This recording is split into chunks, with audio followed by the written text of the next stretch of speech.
திவ்யா அப்படிப்பட்ட பொண்ணு இல்ல அத்தை. ஆமா, நீ தான் மெச்சுக்கணும் அவளை. கவிதா அங்க இருந்ததுனால ஆகாஷோட போயிருக்கா. அதுக்கப்புறம் அவர் கூட டெய்லியா கார்ல சுத்திக்கிட்டு இருக்கா.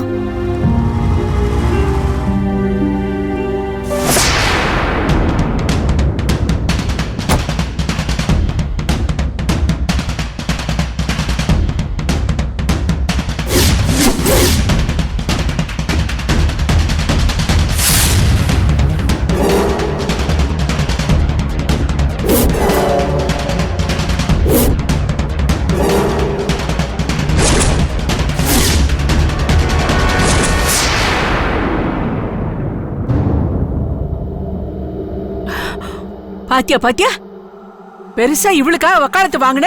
இப்ப நான் சொன்ன மாதிரியே ஆயிப்போச்சு. இவ வாழ்க்கையே கோர்ட்டு படியில இருக்கு. இப்ப இவன் கூட வந்து கார்ல இறங்குறா. ஒரு உலகம் என்ன பேசும்? அத்த ஏதோ சும்மா ஃப்ரெண்ட்லியா வந்திருப்பாங்க. என்ன சும்மா ஃப்ரெண்ட்லியா? பொம்பளை பிள்ளைக்கு எதுக்கு ஆம்பளை ஃப்ரெண்டு? வேணும்னா கட்டின புருஷனை பாய் ஃப்ரெண்டா வச்சுக்கிட்டோம். யார் வேண்டான்னு சொல்றாங்க? என்ன திவ்யா, நான் இவ்வளோ சொல்லியும் நீங்க கன்வின்ஸ் ஆக மாட்டீங்க. கண்டிப்பாக உங்கள் மனசு மாறும். அப்படி மாறி என் கூட வேலை செய்யணும்னு பிரியப்பட்டீங்கன்னா என் நம்பருக்கு ஃபோன் பண்ணுங்க. கண்டிப்பாக உங்கள் காதலுக்காக வெயிட் பண்ணுறேன். என்னது? இல்லை இல்லை, உங்கள் காலுக்காக வெயிட் பண்ணுவேன்னு சொல்ல வந்தேன். சரிங்க, ட்ராப் பண்ணதுக்கு தேங்க்ஸ். ஓகே, கால் பண்ணுங்க திவ்யா.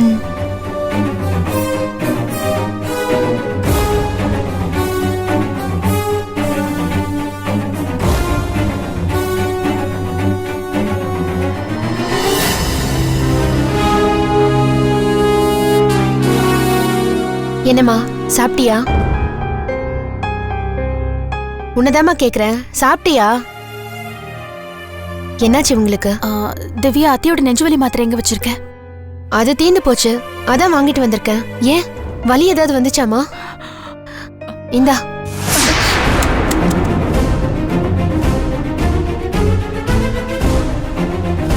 எங்கடி போய் கண்டவனோட ஊர் சுத்திட்டு வர?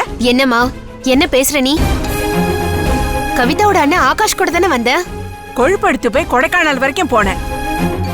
நான் ஒன்னும் சொல்லல. எதுவும் பிரச்சனை வரலன்னு உடனே இப்ப கார்ல ஊர் சுத்திட்டு வரியா? அம்மா, தேவையில்லாம அப்படி பேசாத. என்ன தேவையில்லாம இப்படி வம்புக்கு இழுக்காத. நியாயத்தை கேட்டா வம்பிழுக்கிறேன்னு சொல்றியா? அத்தை, நீ பேசாம இருமா. என்னம்மா இது? வர வர உன் கூட பெரிய தொல்லையா போச்சு எனக்கு. திவ்யா, அனி, நீங்க இருங்க. இப்ப என்னதான் பிரச்சனை உனக்கு? சொல்லு. எதுக்கு நீ கார்ல அவன் கூட ஊர் சுத்திட்டு வர? அது மட்டும் இல்லாம தெருவுல எல்லாரும் வேடிக்கை பாக்குற மாதிரி வீட்டு வாசல்ல வந்து கார்ல இறங்கி கதை பேசிட்டு இருக்க. ஓ, அப்போ தெருமுனையிலேயே இறங்கி திருட்டுத்தனமா யாருக்கும் தெரியாம பவ்யமா நல்ல பொண்ணு மாதிரி வந்தா பரவாயில்லையா? என்னடி பேசுற? பின்ன என்னம்மா? எனக்கு எந்த குற்ற உணர்ச்சியும் கிடையாது. நான் தப்பு பண்ணல. பண்ணாததுனாலதான் தைரியமா வீட்டு வாசல்ல வந்து இறங்குறேன். அதுல இருந்தே தெரிய வேணா நான் எந்த தப்பும் பண்ணலன்னு. நான் யார் கூடயும் ஊர் சுத்தணும்னு போகல. கோயிலுக்கு போயிட்டு உனக்கு மாத்திரை வாங்கிட்டு வந்தேன். வர வழியில ஆகாஷ் பார்த்து ஏதோ கம்பெனி விஷயமா பேசணும்னு சொன்னாரு. அப்படியே கார்ல பேசிட்டே வந்து இறங்குனேன். இது ஒரு தப்பா? இல்லடி, நான் ஒத்துக்க மாட்டேன். இத பாரு, முதல்ல அவன் ஃப்ரெண்ட்ஷிப்பை கட் பண்ணு. உன் கேஸ் கோர்ட்ல நடந்துகிட்டு இருக்குடி. ஆனா இப்போ உன் புருஷன் உன் கூட வாழணும்னு விருப்பத்தோட காத்துக்கிட்டு இருக்கான். அம்மா, நானே ரொம்ப நொந்து போயிருக்கேன். தேவையில்லாம பேசி என்ன டென்ஷன் ஆக்காத. அப்புறம் என்ன சொல்றதுன்னு எனக்கு தெரியல. என்னடி மிரட்டுறியா? என்னைக்கு நீ பொட்டியை தூக்கிட்டு கொடைக்கானல் வரைக்கும் போக துணிச்சிட்டியோ அன்னைக்கே உன் மேல இருந்த நம்பிக்கை எல்லாம் போயிடுச்சுடி. பொண்ணுங்க கற்பூரம் மாதிரி டப்பால இருக்கிற வரைக்கும் தான் அதுக்கு மதிப்பு, வாசனை எல்லாமே. அத வெளியில எடுத்து வச்சா அது காத்துல கரைஞ்சி வீணா போயிடும். இப்போ என்ன ஆயிடுச்சுன்னு நீங்க இவ்ளோ பேசிட்டு இருக்கீங்க? இத பாரு, இன்னைக்கு ரெண்டுல ஒண்ணு தெரிஞ்சாகணும். ரேகா, முதல்ல போனை போட்டு உன் புருஷனை உடனே இங்க வர சொல்லு. அப்புறம் சுப்புக்கு போன் பண்ணு. அப்புறம் ரகு, அவனையும் வீட்டுக்கு வர சொல்லு. எல்லாரையும் வர சொல்லி இன்னைக்கு ரெண்டுல ஒண்ணு பாத்துடணும். அத்தை, இப்ப எதுக்கு டென்ஷன் ஆகுறீங்க? அவதான் ஒண்ணு இல்லைன்னு சொல்றாள். இப்ப நீ போன் பண்றியா இல்ல நான் பண்ணட்டுமா? அவதான் என்ன எழுத்து பேசுறான்னு மருமக நீ என் பேச்ச கேட்க மாட்டியா? அனி, நீங்க ஃபோன் பண்ணுங்க, எல்லாருக்கும் ஃபோன் பண்ணுங்க. இப்ப எல்லாரும் இங்க வந்தே ஆகணும். இன்னைக்கு பஞ்சாயத்து வைக்கிறீங்களா? வைங்க, பாத்துடலாம் அதையும். ஆள் அழுக்க என் வாழ்க்கையில விளையாடிட்டு இருக்கீங்கல்ல. நானும் ஒவ்வொருத்தங்களுக்கா பதில் சொல்லிட்டே இருக்கணுமா? இனிமே என்னால முடியாது. எல்லாரும் இங்க வரட்டும், நான் எல்லாருக்கும் சேர்த்து ஒரேடியா பதில் சொல்லி முடிச்சிடுறேன். 2ல 1 நான் பாத்துடுறேன்.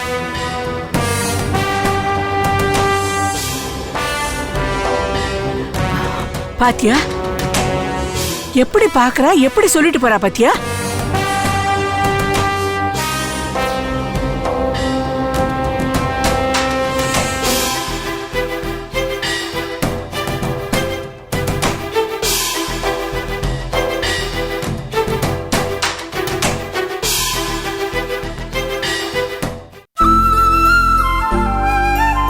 அக்கா, நான் சென்னை கிளம்பிட்டு இருக்கேங்க. எப்படி நைட்டு போய் சேர்ந்துருவேன்னு நினைக்கிறேன்.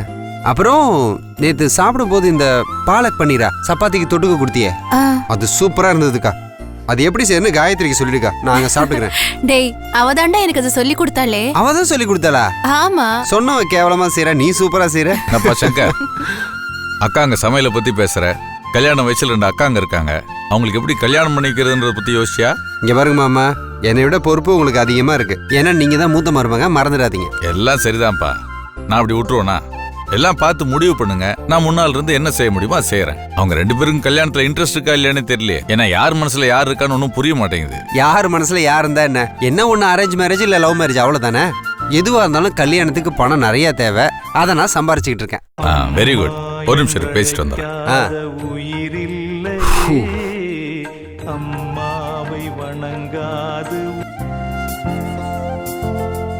இங்க பாருடா, என் வாழ்க்கை மாதிரி நூல இருந்த பட்டம் போல இல்லாம நல்ல குடும்பமா, நல்ல மாமியாரா, மச்சின பிரச்சனை இல்லாம நல்ல குடும்பமா பார்த்து நம்ம தங்கச்சிங்களுக்கு கல்யாணம் பண்ணி வைக்கணும். ஏங்கா, அந்த பிரச்சனை எல்லாம் இருக்கட்டும். மாமா கூட சென்னையில போய் தங்குறத பத்தி அவர்கிட்ட அடிக்கடி சொல்லிட்டு இருக்கியா? ஏன்னா அடிக்கடி இதை பத்தி சொல்லணும். அப்பதான் ஏதாவது ஒரு தடவை அவர் கேட்பாரு. ஐயோ வேணாப்பா, அந்த மாதவனை நினைச்சா எனக்கு அங்க போகவே பயமா இருக்கு. அதுக்கு இங்க தனி கொடுத்தனும் இருக்கிறதே எனக்கு சந்தோஷமா இருக்கு. எவ்வளவு நாளுக்கு அப்படி தனி கொடுத்தனும் இருப்ப? முன்னாடி மாதிரி இருந்தா பரவாயில்ல, இப்ப கன்சீவ் வேற ஆயிருக்க. இந்த விஷயம் வெளில தெரிஞ்சா எவ்வளவு பிரச்சனையாகும் தெரியுமா? அது தெரியாம ஜாலியா பேசி சிரிச்சுக்கிட்டு இருக்க. என்னமோ போ. சங்கர், என் மனசுல இருக்கிற கவலைய நான் வெளியில சொல்ல ஆரம்பிச்சேன்னா அதுக்கப்புறம் யாரும் தாங்க மாட்டாங்க. நான் வெளியே சிரிச்சுட்டே இருக்கேன்னு நினைக்காத.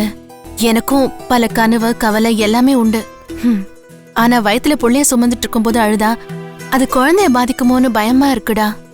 அதனால எல்லாம் மனசுக்குள்ளேயே வச்சுக்கிட்டு வெளியே சிரிச்சுக்கிட்டே இருக்கேன். அதான்க்கா, எனக்கு என்ன பண்றதுன்னே புரியல.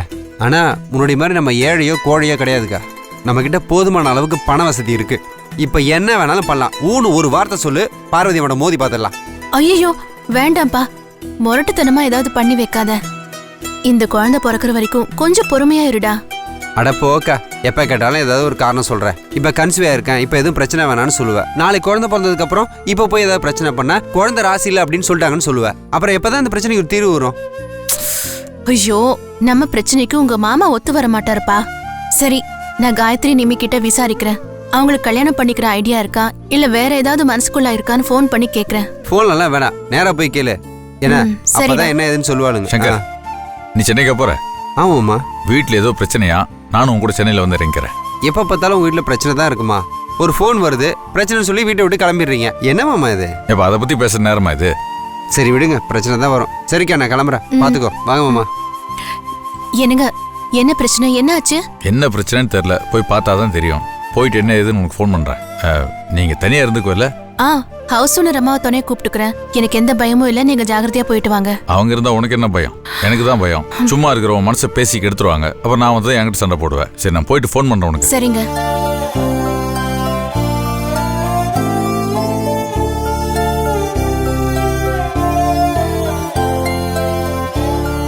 வரேன். வரேங்க்கா, பாய். வண்டி சர்வீஸ் ஆகி வந்துருச்சா? வந்துருச்சு மாமா. போலாமா? வரேங்க்கா.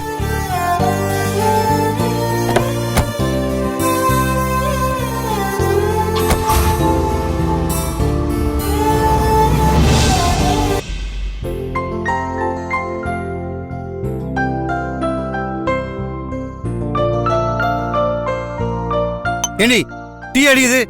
டீயா இல்ல பாயசமா? சக்கரை எவ்வளவு அள்ளி கொட்டிருக்க? ரேஷன் கடையில காடு கூட இவ்வளவு சக்கரை கொடுக்க மாட்டான் போல இருக்கு. அவ்வளவு போட்டு வச்சிருக்க. எங்க சாரிங்க, தெரியாம 2 ஸ்பூன் அதிகமா போட்டேன். தெரியாமடி போட்ட நீ? தெரிஞ்சானு மேல அமைச்சிட போல இருக்க. ஏங்க ஒரு டீக்கா இப்படி சண்டை போடுவீங்க? என்னப்பா ஏன் இப்படி சத்தம் போட்டுட்டு இருக்கீங்க? இங்க பாருமா, நீயே பார் மெடிக்கல் ரிப்போர்ட். இப்பதான் ஃபுல் பாடியை செக்அப் பண்ணிட்டு வந்திருக்கேன். சுகர் எவ்வளவு ஏறி இருக்கு தெரியுமா? எல்லாத்துக்கும் காரணம் இவதான். எதுக்கு இப்ப திடீர்னு பிளட் டெஸ்ட் எல்லாம் எடுத்துட்டு இருக்கீங்க? இல்லம்மா, அடிக்கடி மயக்கம் வருது. அதான் பிபி செக்அப் பண்ணலான்னு போனேன். ஆனா டாக்டர் முழு செக்அப் எடுக்கலாம்னு சொன்னாரு. அதான் முழு செக்அப் பண்ணிக்கிட்டேன். நம்பாதம்மா, உங்க அப்பாவுக்கு ஒரு வியாதி இருக்குது. என்ன வியாதி? அடிக்கடிக்கு இவர் உடம்ப போய் செக் பண்றதே ஒரு பெரிய வியாதி. லேசா தலை சுத்தினாலே போதும், லேசா கை வலிச்சாலே போதும், உடனே ஒரு செக்அப் போயிடுவாரு. எல்லாரும் வியாதி வந்தா தானே செக்அப் போவாங்க. ஆனா உங்க அப்பாவுக்கு செக்அப் பண்ணிக்கிறதே ஒரு பெரிய வியாதியா போயிடுச்சு. ஆமாப்பா, அம்மா சொல்றது கரெக்ட் தான். ஓவரா கவலைப்பட்டு நீங்க அடிக்கடி போய் செக்அப் பண்ணிக்கிறீங்க. இது கூட தப்பு தானப்பா? இல்லம்மா, ஒரு குறிப்பிட்ட வயசுக்கு மேல செக் பண்றது ஒன்றும் தப்பு கிடையாது. மத்தபடி வியாதிக்காகலாம் நான் ஒன்றும் போல. இது வருமுன் காப்போன்ற எச்சரிக்கை நடவடிக்கை தான். இவரை நம்பாத ஜோதி, எங்களுக்கு கல்யாணமே நடந்திருக்காது. அவ்வளோ கலட்ட பண்ணிட்டாரு உங்க அப்பா. என்ன பண்ணாருமா? 25 வருஷத்துக்கு முன்னாடி எங்க படிச்சாரோ யார் சொல்லி கேட்டாரோ தெரியல. ஜாதக பொருத்தம் பார்த்தா மட்டும் பத்தாது, ரத்த பொருத்தம் பார்த்தாதான் கல்யாணமே பண்ணிப்பேன்னு சொல்லிட்டாரு. அவ்வளவுதான். எங்க வீட்ல எங்க அண்ணனுங்க, ஏண்டா என் தங்கச்சி என்ன வியாதி புடிச்சவளா அப்படி இப்படின்னு சொல்லிட்டு சண்டைக்கு நின்னுட்டாங்க. அவன் கடக்குறான், இவங்க அண்ணன் ஒரு பீத்த பையன். அப்புறம் பிளட் டெஸ்ட் ரிப்போர்ட் வந்தாதான் கல்யாணம் பண்ணிப்பேன்னு ஒத்த கால்ல நின்னுட்டாரு. சொந்தத்துல மாமா ஒருத்தர் டாக்டரா இருந்தாரு. அவர்தான் மாப்பிள்ள தம்பி சொல்றதுல தப்பில்ல, இந்த மாதிரி டெஸ்ட் எடுத்தாதான் நல்லது அப்படின்னு விளக்கமா சொல்லிட்டாரு. அதுக்கப்புறம் பிளட் டெஸ்ட் எடுத்ததுக்கு அப்புறமா தான் உங்க அப்பா என்ன கல்யாணம் பண்ணிக்கிட்டாரு. சிரிக்காத ஜோதி, இது சீரியஸான விஷயம். விஞ்ஞான பூர்வமா இதுதான் பாதுகாப்பு. என்ன கேட்டா இதுக்கு ஒரு சட்டமே கொண்டு வரணும். ரத்த பொருத்தம் இருந்தா பிறக்கிற குழந்தை ஆரோக்கியமா இருக்கும். நீங்க சொல்றது கூட கரெக்ட் தான்ப்பா. நானும் படிச்ச ஞாபகம் இருக்கு காலேஜ் டேஸ்ல. ஃபாரின்ல கூட இந்த மாதிரி ரத்த பரிசோதனை எல்லாம் பண்ணிட்டு தான் மேரேஜ் பண்ணிக்கிறத நான் பேப்பர்ல படிச்ச ஞாபகம் இருக்கு. இங்க கூட நிறைய பேர் பண்ணிக்கிறாங்கம்மா. இப்ப நம்ம பேசி முடிச்சோம்ல ராஜாவுக்கு, அவங்க கூட ரத்த பொருத்தம் பார்த்தா நல்லதுமா.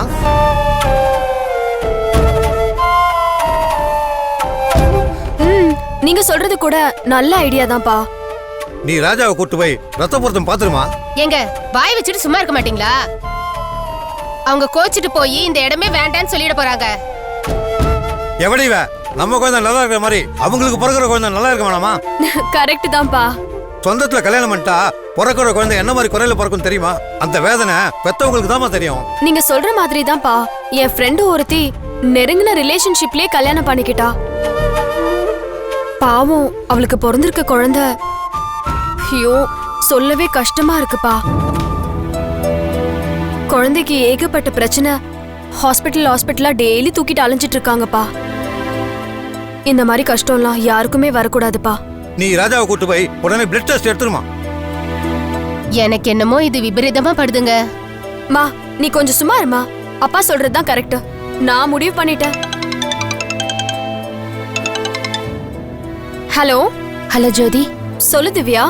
எங்க இருக்க, என்ன பண்ற? நான் வீட்ல தான் இருக்கேன். என்னன்னு சொல்லுடி. கோயிலுக்கு போலாமா? உன்னை பார்த்து கொஞ்சம் பேசணும். நான் ஃப்ரீயா இல்லையே. நானும் அவரும் கொஞ்சம் வெளியே போலான்னு பிளான் பண்ணிருக்கோண்டி. ஜோதி, ஆக்சுவலா நான் உங்ககிட்ட ஒரு முக்கியமான விஷயம் பேசணும்டி. ஆனா நான் சொல்ற விஷயத்த வச்சு நீ தப்பா நினைச்சுக்காத. ஹே, ஃப்ரெண்ட்ஸுக்குள்ள நான் தப்பு ரைட்டுன்ட்டு என்ன விஷயம் சொல்லு. அது இல்ல, திடீர்னு நீ பாட்டுக்கு ஒரு டிவோர்ஸிய கல்யாணம் பண்ணிக்கிறேன்னு முடிவு எடுத்திருக்க. எனக்கு அதான் மனசுக்கு ரொம்ப கஷ்டமா இருக்கு. என்ன என் லைஃப பத்தி நீ இவ்ளோ ஃபீல் பண்ற? என்ன ஜோதி சொல்ற? நீ என் ஃப்ரெண்டு, நான் உன்னை பத்தி கவலைப்படக்கூடாதா? சரி, ரொம்ப தேங்க்ஸ் எனிவேஸ். சரி, ஏதோ சொல்லணும்னு சொன்னியே, என்ன விஷயம்? அது என்னன்னா, ஜோதி, நான் என்ன சொல்ல வரேன்னா, நீ கல்யாணம் பண்ணிக்கிறவரை கூட்டிட்டு போய் எதுக்கும் ஒரு பிளட் டெஸ்ட் எடுத்து பாரு.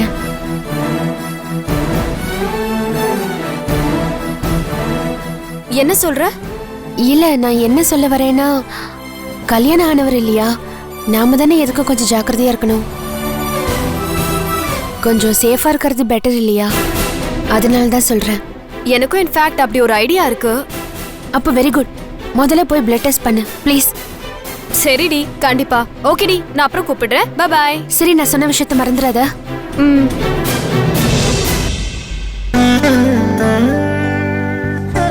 கடவுளே, இது என்ன சோதனை? ஒரு பக்கம் ராஜா என்னோட கணவர்னு சொல்லி நான் அவளுக்கு புரிய வைப்பேனா, இல்ல அவருக்கு கேன்சர் இருக்குன்னு அவளுக்கு சொல்லி புரிய வைப்பேனா? இப்படி ஒரு இக்கட்டான சூழ்நிலையில கொண்டு வந்து என்ன நிப்பாட்டிட்டியே. எப்படியாவது ஜோதி ராஜாவை கூட்டிட்டு போய் பிளட் டெஸ்ட் பண்ணி அவருக்கு கேன்சர் இருக்குங்கறத அவ தெரிஞ்சுக்கணும். அவளே புரிஞ்சுக்கிட்டு கல்யாணத்தை நிப்பாட்டிடணும். அப்படி இல்லைன்னா நாம ராஜாவை கூட்டிட்டு போய் பிளட் டெஸ்ட் எடுத்துட்டு அந்த ரிப்போர்ட் அவகிட்ட காமிக்கணும். உன் கையில ஒப்படைக்கிறேன்ப்பா. நீதான் என்னை காப்பாத்தணும்.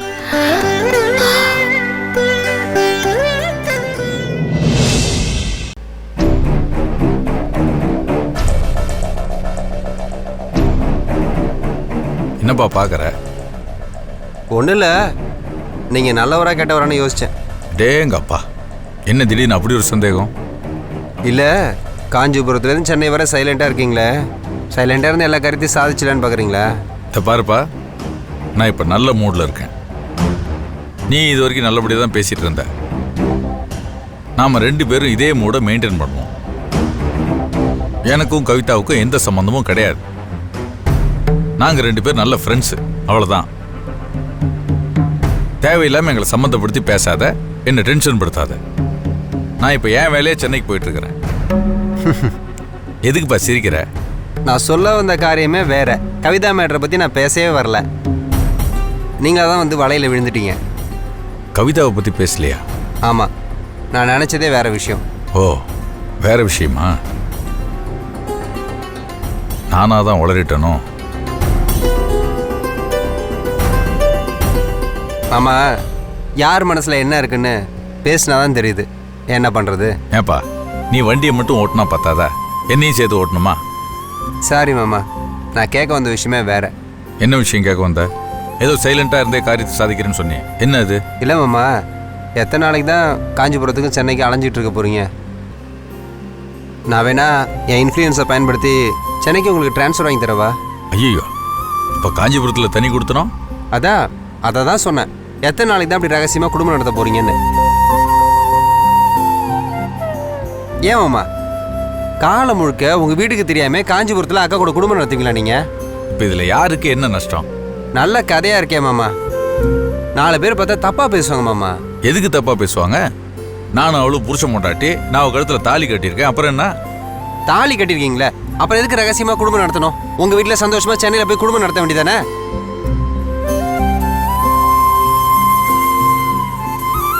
நல்லா இல்லை மாமா இது. ஏதோ உங்களுக்கு துணையாக இருக்கட்டுமே தான் காஞ்சிபுரத்தில் அக்காவை தனி கொடுத்து நான் வச்சேன். இப்போ அக்கா வேற கர்ப்பமாக இருக்கா. இது வெளில தெரிஞ்சா தப்பாயிடுமாம்மா. 4 பேர் 4 விதமாக பேசுவாங்க. அதுக்கு தான் சொல்கிறேன். இந்த பார் சங்கர், அதுக்கான நேரம் இன்னும் வரல. உங்கள் பிரச்சனை தான் என்ன மாமா? அக்காவை ஏன் தள்ளி வைக்கிறீங்க? காரணம் நீங்கள் சொல்ல மாட்டீங்க, நான் சொல்லவா? இதுக்கெல்லாம் காரணம் அந்த மாதவன். இங்கே பாருங்க மாமா, மாதவன் உங்கள் தம்பியாக இருக்கலாம். அதுக்குன்னு எல்லா விஷயத்துக்கும் அவனுக்காக பயப்படாதீங்க. அவன் மட்டும் கல்யாணம் பண்ணிட்டு வந்து பொன்னாட்டியோட சந்தோஷமாக வீட்டில் குடும்பம் நடத்துவான். கல்யாணம் ஆனால் நீங்கள் பொன்னாட்டியை காஞ்சிபுரத்தில் விட்டு வீட்டில் உட்காந்துருப்பீங்களா? இது எந்த விதத்தில் நியாயமாமா? அது கல்யாணம் ஆன புதுசில் சில சம்பவங்கள் நடந்துச்சு. அதை வச்சு சரசு ராசி இல்லாதவன்னு வீட்டில் சொல்லிட்டாங்க. மாமா, அதெல்லாம் அப்போ. இப்போ எந்த காரணமும் கிடையாது. இப்போ காரணம்னா ஒன்றே ஒன்று தான். அது என்ன காரணம் தெரியுமா? என்னது? உங்களுக்கு முதுகெலும்பு இல்லை, அதான் காரணம்.